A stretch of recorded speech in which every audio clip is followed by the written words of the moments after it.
Denied.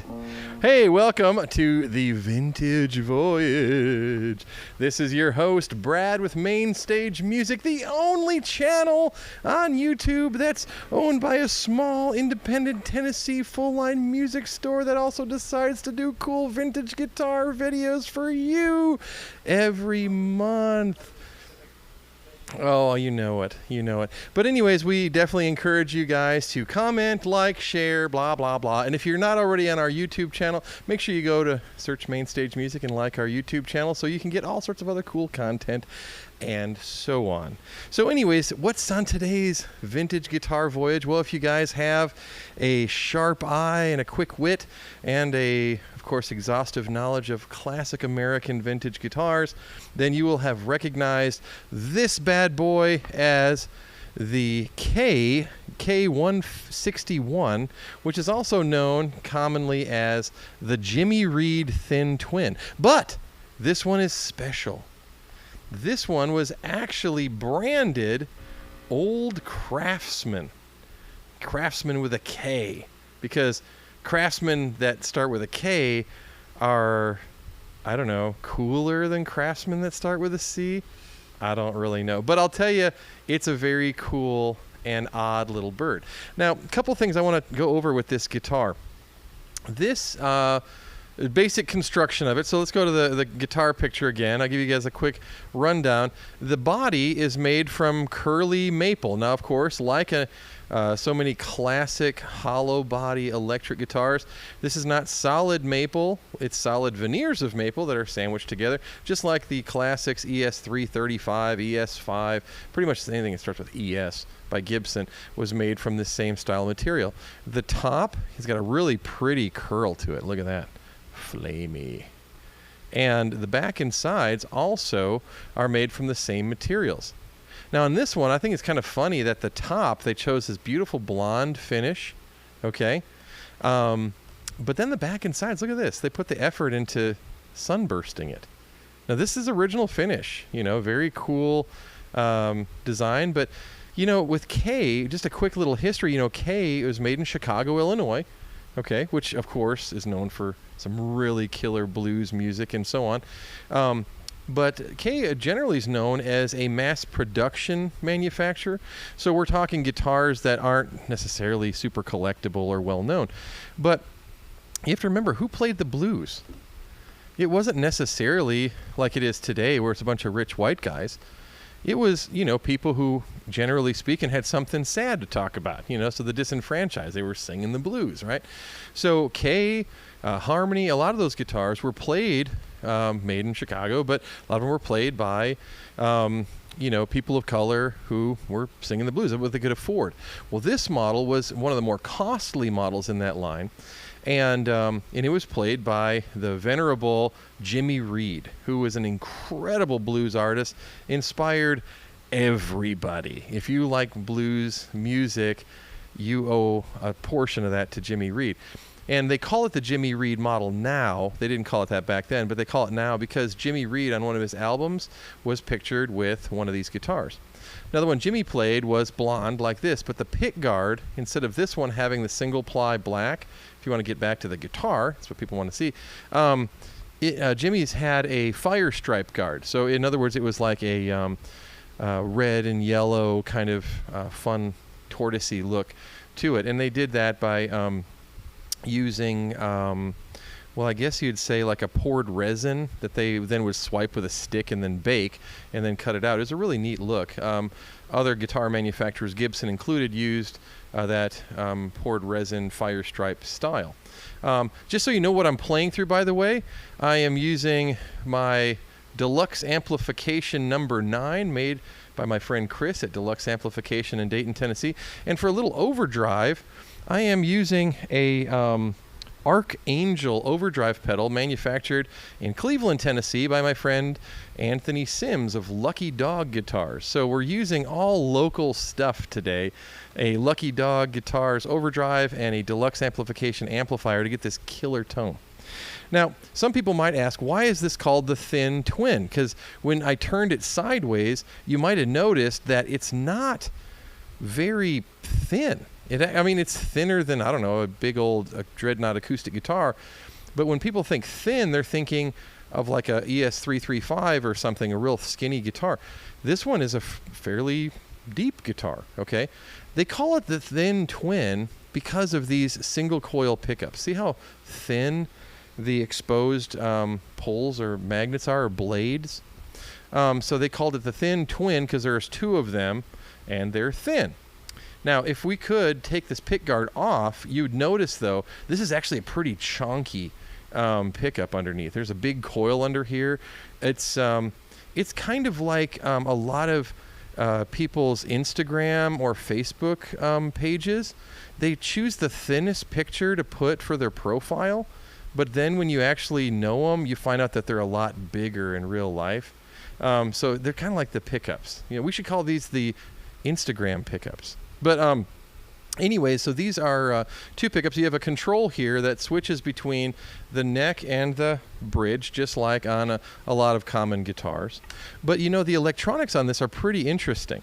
So first of all, if you listen to that rear pickup, okay, I'm going to go ahead and crank it back up again. So I've actually had the tone controls kind of backed off. I'm going to turn everything up to 10, okay? So you can hear what this sounds like as is. First of all, you can hear it's kind of microphonic, okay?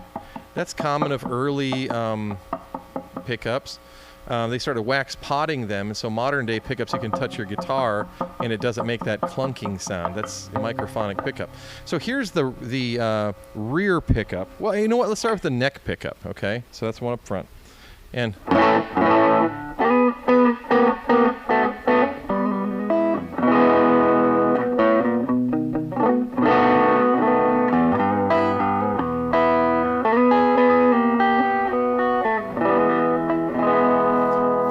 I'm changing nothing but the pickup selector. I'm going to switch it back to the rear. Listen to this. I know, it's a lot. So I should have warned you guys. So the rear pickup is a lot hotter on this one than the neck pickup, okay? Now you have volume controls. So this pickup controls the rear volume control, and this knob is the front volume control. But listen to how the difference in gain, you know? It's considerably lower. Now, I don't think that the guys at K really put a lot of thought into that. I think that realistically, they were just grabbing pickups out of a bin and tossing them in there. So perhaps this one is just a situation where this is a lower gain or lower output pickup than this one. I mean, who knows? But I mean, they work. It's not it's broken or anything. It's just that this one's not as hot as this one. Now, the real neat thing about this is the EQ, okay? Now, on a Gibson guitar, the tones, well, first of all, this would be backwards. On a Gibson, these would be the volumes, and these would be the tones, right? Or these would be the tones, these would be the volume. But on this guitar, you have a tone control that works the same for both pickup. Okay, so this isn't like a normal just volume, or excuse me, a tone control where you just turn it and it just gets real muffy or it gets real bright. On this one, it's like both controls work. So like, listen to this. Here, I'm going to turn this drive pedal off. Okay, so here it is, full blast. See, it's more of a nasally sound.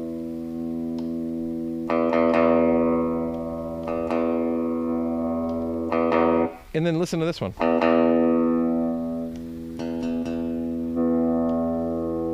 So both controls are doing something.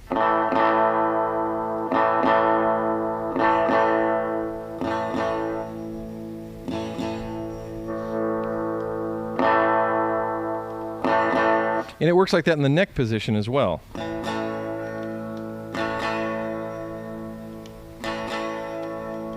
So these these tone controls work the same on either pickup.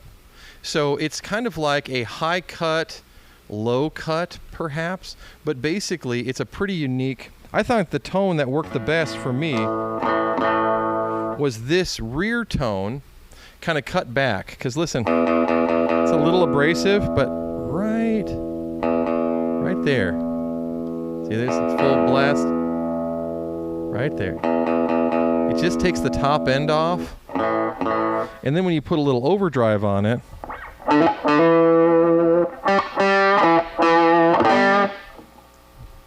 if you go all the way down, it's a little too much of a mud bucket, but you bring just a little bit up. If you bring it all the way up. So I like it right there.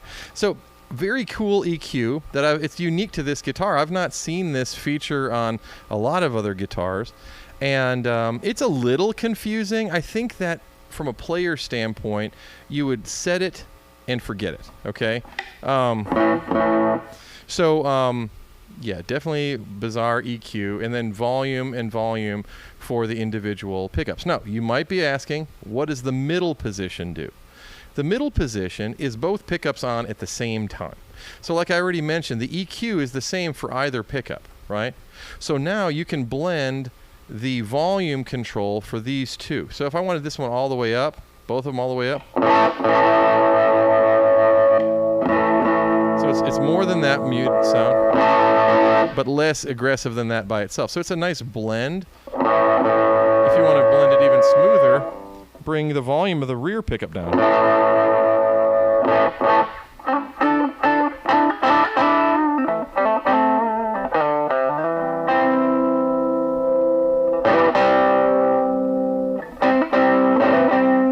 So yeah, it's got a really, really nice tone. Now here's a really cool thing about this guitar. So the K thin twin, or the K-161 as we're calling it, and this one was branded Old Kraftsman. You might first ask, why is it branded Old Kraftsman? The answer is simple. K was kind of a white label brand. If you don't know what that means, it means a brand of, a manufacturer that will put whatever name you want on something if you have a store that wants to do a special order. So for example, here's a white label brand that you guys may not be aware of, D'Addario. Okay, so D'Addario has their own brand of string. Of course, we all love D'Addario strings. But did you know that D'Addario also makes strings for Gibson, Fender, and many, many others? So if you really think that your Fender bullets sound better, they don't. They're just D'Addarios that are branded Fender for people who want to buy, I don't know, who are brand washed or whatever. In the same right, Gibson strings are made by D'Addario and branded Gibson for people who honestly think that that's different or whatnot. But long story short, what K did was they made their own model guitars, but then if a catalog like Sears, for example, said, we want our own model like that, but we have our own brand, we call it Silvertone. K would say, sure, we'll make the same guitar, we'll change a few cosmetic details, and we'll put your name on it, Silvertone. So this K-161 was available as a K, but it was also available as a Silvertone. Now, there was another company, catalog company, called Spiegel back in the day. Now, again, most people watching this, unless you're older than me or older, whatever, aren't going to have ever heard of Spiegel, okay? But I remember my mom's Spiegel catalog back in the day. So Spiegel was pretty big, and every guitar that they sold was branded Old Kraftsman. And if you want to know one other one, Airline. If you hear that brand, that means it came from the Montgomery Ward's catalog. So anyways, this guitar, some, person ordered it from the Spiegel catalog way back when. And now it's here.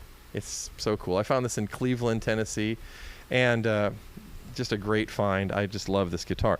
Now, another neat thing about the K-151. K was notorious for making a lot of different guitars, okay? Because again, they're a catalog company, so it seems like, well, one model they would have it this, year, and then they'd only make it for like 18 months or a couple of years, and then they would discontinue it, reintroduce it with a slightly different name or feature set. This guitar was unique to K in that it was one of their longest running models. But the thing that is most important to me as a music and gear nerd is that this guitar was only produced in the 1950s.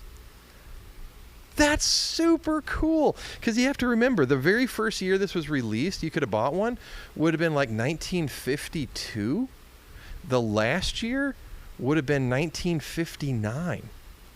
Dude. So these guitars right here were around at the early days of rock and roll, okay? So they came out around the same time as the Fender Telecasters and Stratocasters and Les Pauls. They were contemporaries of those models. They were part of it, man. So what's really neat is that this guitar was also the favorite of a few very influential artists. Jimmy Reed, obviously, but did you know that this guitar was also the choice of Howlin' Wolf? If you don't know who Howlin' Wolf is, he did that Smokestack Lightning song, Chess Records label. Dude, the guy was legit. You definitely need to go check out some Howlin' Wolf. And but so many people loved this guitar. Nowadays, there's a lot of modern people who, like me, who like the old cool stuff, that are still jamming on these guitars as well. They made several variants. Like I mentioned, this is the old Kraftsman. They also made the Silvertone and the K. If you guys happen to find a K, okay, that has that fire stripe guard I was telling you about, let me know, because that's the only variant I don't have in my personal collection. I love these guitars. Now, this particular model was made in the tail end of the 1950s, okay? Now, you might go, how do you know that? There's a couple of different ways to know.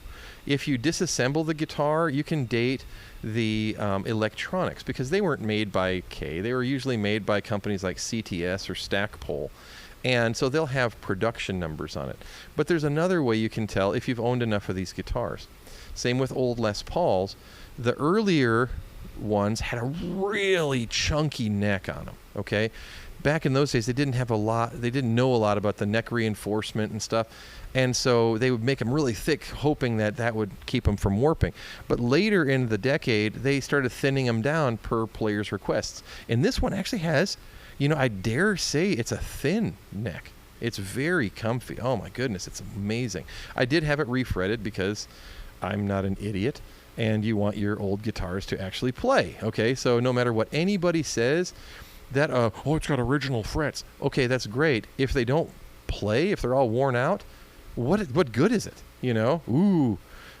Anyway, so this one's got fresh new frets in it. They play great, and but the neck is very thin and very comfortable. They did that by the tail end of that decade. The earlier ones do have a really chonky neck, and I like it okay, but some people are like, not what I'm used to. Now, one last little neat point. Well, I say neat.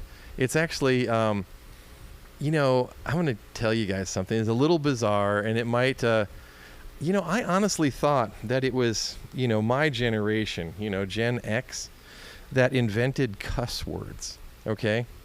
And I'm not talking like, the light cuss words, the PG ones. I'm talking like the rated R cuss word. Okay?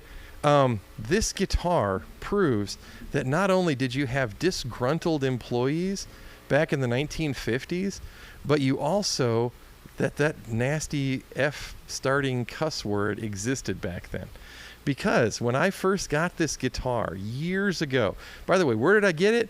Well, I love to network and find friends who are always looking out for me. My friend, longtime friend, Don Wade, who's out in Cleveland, Tennessee, an absolutely killer player, and still plays. His band is called Second Wind. You need to check him out on Facebook if you do that kind of stuff. But Don always knows that I'm looking for this stuff, and he found this for me. So I was taking it apart like I always do, and you see how thick this guitar is, right? I take the pick guard off, and it's completely hollow inside. And written on the inside of the back, okay, is that famous 4-letter word that starts with an F and then off, okay? But it's very cleanly written, okay? Now, there's no way that a human hand could fit in the narrow spaces to write that nowadays, which means that was written back in the 1950s by some production guy who thought, tee-hee-hee, they'll cover it all up and nobody will know. Or it'll probably be 70 years until some idiot from, East Tennessee takes this all apart and finds out what I did. Tee-hee-hee. Well, whoever you were in Chicago, Illinois back in 1958 or 7 or whatever, I saw your joke.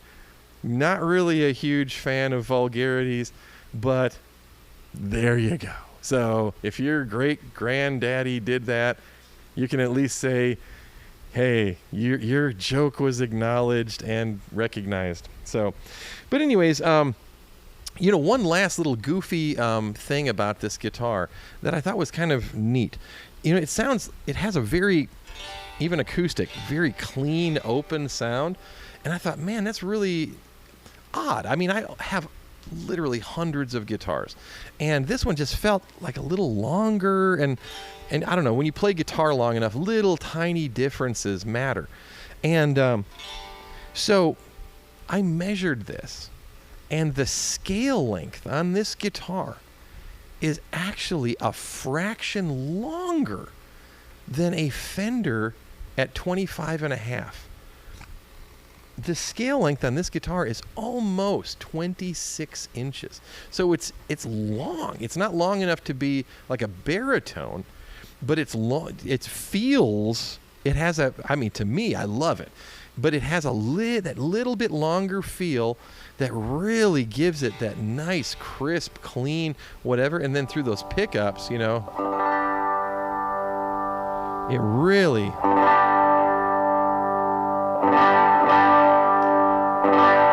just got a great sound. So could you use this just for blues? I guess. But you can use it for rockabilly. You can use it for whatever. Long story short, hey, this guitar came out at the absolute beginning of rock and roll roots. I feel they got it right the first time. And I think it's a beautiful guitar. It sounds incredible. And I hope that you guys enjoyed my quick little rundown of the K-161 guitar that came out back in the 1950s. So I hope you guys, continue to follow our channel, check this stuff out, and come on down and visit us at Main Stage Music. And of course, we got all sorts of cool, fun things for you to, check out and so on. So maybe the maestro will send us out here with